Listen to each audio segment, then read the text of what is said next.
Hello friends, मैं हूं मिथिलेश कुमार और आपका स्वागत करता हूं उदित फार्मेसी के यूट्यूब चैनल पे। तो कैसे हैं आप लोग?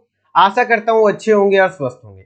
आज के इस वीडियो में हम लोग उस न्यूज के बारे में बात करने वाले हैं जो न्यूज पिछले 2-3 दिन से बहुत ज्यादा तेजी से हर एक फार्मेसी फील्ड के बच्चों तक पहुंच रहा है और लोगों के बीच में मन में कंफ्यूजन क्रिएट हो रहा है कि ये न्यूज में कितनी सच्चाई है कि बी फार्मा व एम फार्मा वाले बच्चे अब गवर्नमेंट फार्मासिस्ट नहीं बन सकते हैं।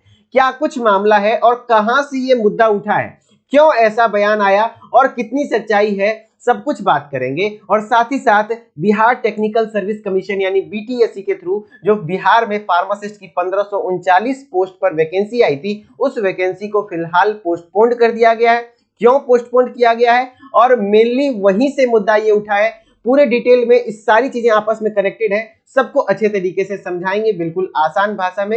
वीडियो में लास्ट तक बने रहिएगा, ठीक है? तो चलिए स्टार्ट करते हैं। सबसे पहले मैं आपको बता दूं, ये जो हाई कोर्ट का आदेश है, बी फार्मा व एम फार्मा वाले बच्चे अब फार्मासिस्ट नहीं बन सकते हैं और ये बिल्कुल सही है ना। और ये कहां के हाई कोर्ट की बात की जा रही है? बिहार के हाई कोर्ट की। तो कुछ दिन पहले 2 दिसंबर को ये एक न्यूज छपा पेपर में कि बी फार्मा व एम फार्मा वाले नहीं बन सकते हैं फार्मासिस्ट, क्योंकि बिहार में देखिए, बिहार टेक्निकल, पहले समझिए बात को, बिहार टेक्निकल सर्विस कमीशन का ये ऑफिशियल वेबसाइट का मैंने एक स्क्रीनशॉट लिया है।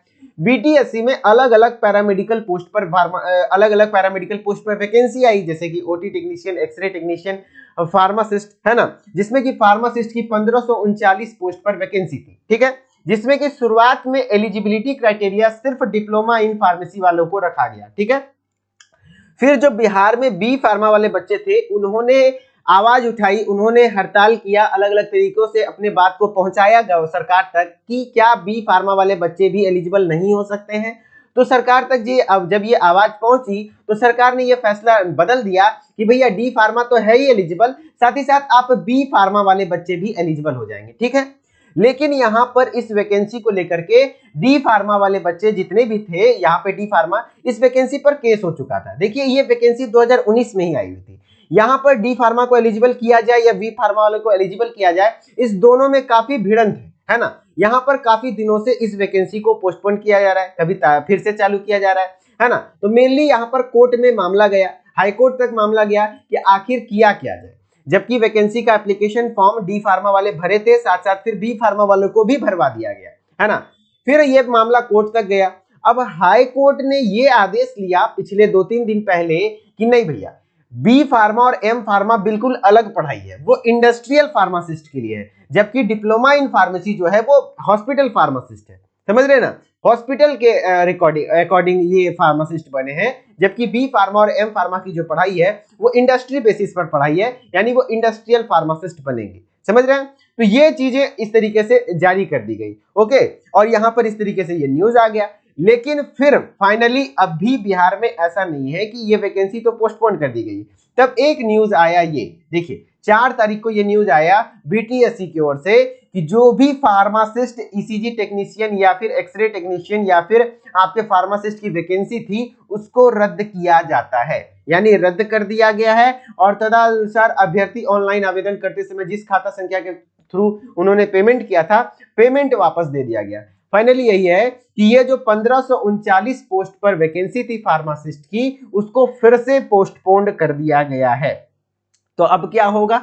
तो देखिए, बिहार में एक नई नियमावली बन रही है ना। उस नियमावली के तहत शायद बैचलर ऑफ फार्मेसी वाले बच्चों को भी एलिजिबल किया जाए और डी फार्मा वाले बच्चों को भी एलिजिबल किया जाए। और पहले यहाँ पर जो सिलेक्शन क्राइटेरिया था वो मेरिट बेसिस पे था, लेकिन अब यहाँ पर एग्जाम बेसिस पर होगा, समझ रहे ना। अब एग्जाम होगा और एग्जाम का क्या कुछ पैटर्न होगा, वो सारी चीजें डिसाइड होंगी फिर से, तब जाकर के इस एप्लीकेशन फॉर्म स्टार्ट किया जाएगा, फिर फिलिंग प्रोसेस होगा।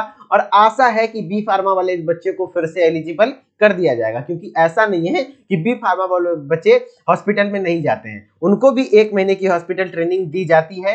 हाँ, डिप्लोमा वाले बच्चों में थोड़ा सा 3 महीने का हॉस्पिटल ट्रेनिंग होता है, तो इसमें 1 ही महीने का होता है ना। तो शायद क्योंकि बड़े बड़े जैसे कि एम्स हो गया, ईएसआईसी हो गया, रेलवे हो गया, ये सभी लोग जब बी फार्मा को फार्मासिस्ट मानते हैं, हॉस्पिटल फार्मासिस्ट मानते हैं, तो ये बिहार टेक्निकल सर्विस कमीशन क्यों नहीं मानती, है ना। तो ये नया नियमावली बनेगा और इसके तहत पॉजिटिव न्यूज ही आएगा कि बी फार्मा वाले बच्चे भी एलिजिबल हैं। और देखते हैं क्या कुछ होता है। जैसा भी कुछ अपडेट्स आएगा मैं आपको इसी चैनल के माध्यम से, वीडियो के माध्यम से बताता रहूंगा। फाइनली मैं समराइज कर दूं कि जी हाँ, ये न्यूज बिल्कुल सही है। अभी फिलहाल बिहार में फार्मासिस्ट की जो वैकेंसी आई थी उसको पोस्टपोन किया गया है, उसके लिए नई नियमावली को तैयार किया जाएगा, जिसके तहत सारी चीजें क्लियर की जाएंगी कि कौन एलिजिबल है और कौन एलिजिबल नहीं है और क्या कुछ चयन प्रक्रिया रहने वाला है। ठीक है, चलिए, आई होप कि आप सारी चीजें समझ पाए होंगे और घबराने वाली बिल्कुल बात नहीं है। आप लोगों के लिए जरूर और भी कई सारी अपॉर्चुनिटीज हैं, जितने भी बी फार्मा वाले बच्चे हैं उनको अपने इस मतलब अच्छा होगा, जो भी होगा अच्छा होगा और पॉजिटिव न्यूज आएंगी, कोई दिक्कत वाली बात नहीं है। ठीक है, चलिए तो फिर मिलते हैं नेक्स्ट वीडियो में, तब तक के लिए धन्यवाद। Okay, bye bye.